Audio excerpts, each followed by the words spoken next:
Taste the Daily. அண்மை செய்தி. சேலம் மாவட்டம் ஆத்தூர் அருகே தம்மம்பட்டி வாரச்சந்தை பகுதியில் உள்ள கள்ளச்சந்தையில் பட்டப்பகலில் திமுக டி-ஷர்ட் போட்ட இளைஞர் மதுபானம் விற்கும் வீடியோ வெளியாகியுள்ளது. இதுகுறித்த கூடுதல் தகவல்களை செய்தியாளர் மதியழகன் வழங்க கேட்கலாம். வணக்கம் மதியழகன், கூடுதல் விவரங்களை வழங்கலாம். வணக்கம் சுரேஷ். அதாவது தற்போது ஒரு வீடியோ காட்சி சமூக வலைதளத்தில் வெளியாகியிருக்கிறது. அது என்னவென்றால், சேலம் மாவட்டம் ஆத்தூர் அடுத்துள்ள தம்மம்பட்டி அந்த பகுதியில் உள்ள வாரச்சந்தை கூடுகின்ற இடத்தில் ஒரு நபர் பட்டப்பகலில் ஒரு நபர் அங்கு டாஸ்மாக் மது பாட்டில்களை பெட்டி பெட்டியாக அடுக்கி வைத்துக் கொண்டு கூடுதல் விலைக்கு விற்பனை செய்து வருகிறார். இந்த காட்சி சமூக வலைதளத்தில் வெளியாகியிருக்கிறது. அதில் நாம் குறிப்பிட்டு சொல்ல வேண்டும் என்னவென்றால், அந்த மது பாட்டில்களை சட்டவிரோதமாக விற்பனை செய்யக்கூடிய அந்த நபர் முதலமைச்சர் ஸ்டாலின், துணை முதலமைச்சர் உதயநிதி ஸ்டாலின் ஆகியோரோட உருவத்தை பொறிக்கப்பட்டிருந்த டி-ஷர்ட்டை அணிந்து கொண்டிருக்கிறார். இந்த காட்சி தான் இப்போ அதிர்ச்சி ஏற்படுத்தியிருக்கிறது. என்னவென்றால், நம்ம ஏற்கனவே அதிமுக பொதுச் செயலாளர் எடப்பாடி கே பழனிசாமி அவர்கள் ஒரு அறிக்கையின் வாயிலாக குறிப்பிட்டிருந்தார். என்னென்றால், தமிழகத்தில் நடைபெறக்கூடிய அந்த கஞ்சா விற்பனை, மது விற்பனை, அது மட்டும் பெண்களுக்கு எதிரான பாலியல் வன்கொடுமை செயல்கள், இது போன்ற இதெல்லாம் திமுகவின் அடையாளத்தை வைத்து செய்யப்படுகிறது.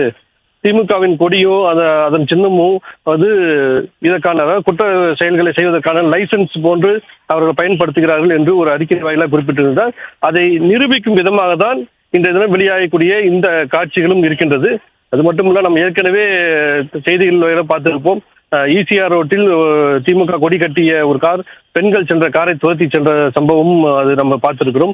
அது மட்டுமல்ல, கஞ்சா விற்பனை போன்ற செயல்களிலும் இந்த அடையாளங்கள் பயன்படுத்தப்படுகிறது. இந்த அடுத்தடுத்து இது போன்ற செயல்கள் அனைத்துமே இந்த பொதுச் செயலாளர் எடப்பாடி கே பழனிசாமி அவர்களுடைய அறிக்கையை உறுதிப்படுத்துவதாகவே இருக்கின்றது. அந்த வகையில் தான் இன்றைய தினம் ஆத்தூர் அருகே தம்மம்பட்டியில் இந்த மது பாட்டில் சட்டவிரோதமாக விற்பனை செய்யக்கூடிய காட்சிகளும் வெளியாகிருக்கிறது. அது மட்டுமல்ல, இந்த மாதிரி அடையாளத்தை பயன்படுத்தினால் காவல்துறையினரும் கண்டுகொள்ள மாட்டார்கள் என்ற ஒரு எண்ணமும் அவர்கள் திமுக மத்தியில் இருக்கின்றது. அதையும் அதே போன்றுதான் நடைபெற்றுக் கொண்டிருக்கின்றது. ஏனென்றால், கடந்த வாரம் கூட ஆத்தூர் அருகே பழையமாதேவி பகுதியில் ஒரு அதாவது டாஸ்மாக் மதுபாரில் கள்ளச்சாராயம் விற்பனை செய்யப்பட்டதும், அது திமுகவினரிடையே ஏற்பட்ட தொழிற்போட்டி காரணமாக கள்ளச்சாராயம் கள்ளக்குறிச்சி கச்சிராப்பாளையம் பகுதியில் வாங்கி இங்கு விற்பனை செய்ததாக காட்டப்பட்டிருக்கிறது என்று காவல்துறையினரே அது குறிப்பிட்டு ஒரு அறிக்கை வெளியிட்டிருக்கிறார்கள். இதில் இன்னொரு விஷயம் நாம் புரிந்து கொள்ள வேண்டும் என்றால், கள்ளக்குறிச்சி மாவட்டத்தில் இன்னமும் கள்ளச்சாராயம் காய்ச்சப்பட்டு வருகிறது. ஏற்கனவே ஒரு 60க்கும் மேற்பட்டோர் கள்ளக்குறிச்சியில் இறந்திருக்கிறார்கள்.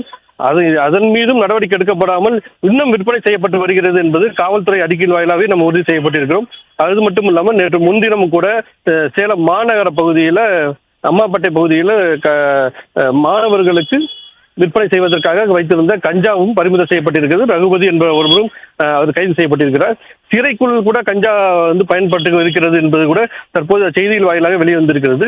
இது போன்ற ஒட்டுமொத்த குற்ற சம்பவங்கள் அனைத்துமே திமுகவின் அடையாளத்தை அடிப்படையாக கொண்டே நடத்தப்பட்டு வருகிறது. இதைதான் ஒவ்வொரு அதிமுக பொதுச் செயலாளர் எடப்பாடி கே பழனிசாமி அவர்கள் உள்பட மற்ற எதிர்கட்சிகள் அனைத்தும் குற்றம் சாட்டுகின்றன. அதனால் இதை மெய்ப்பிக்கும் விதமாக தான் இது போன்ற அடுத்தடுத்து நடக்கக்கூடிய இந்த சம்பவங்கள் இருக்கின்றன. இதன் மீது அரசு உரிய நடவடிக்கை எடுக்க வேண்டும். இது போன்ற போக்கை முற்றிலுமாக தடுத்து நிறுத்தப்பட வேண்டும் என்று எதிர்பார்ப்பு உள்ளது. சுரேஷ், விவரங்களை வழங்கியமைக்கு நன்றி மதியழகன்.